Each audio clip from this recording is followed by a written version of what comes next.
ব্যক্তিগত খণ্ডৰ বিদ্যালয়ত 25% আসন সংৰক্ষণৰ নিৰ্দেশ দিয়া হৈছে বিনামূলীয়াকৈ পঢ়ুৱাব লাগিব দৰিদ্ৰ ছাত্ৰ-ছাত্ৰীক এখন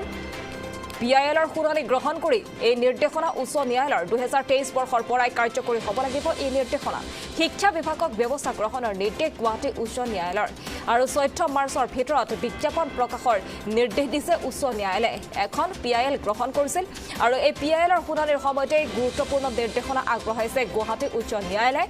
দৰিদ্ৰ শিক্ষাৰ্থীসকলৰ ক্ষেত্ৰত এটা ইতিবাচক খবৰ বুলি ক'ব লাগিব এটা ভাল খবৰ যেহেতু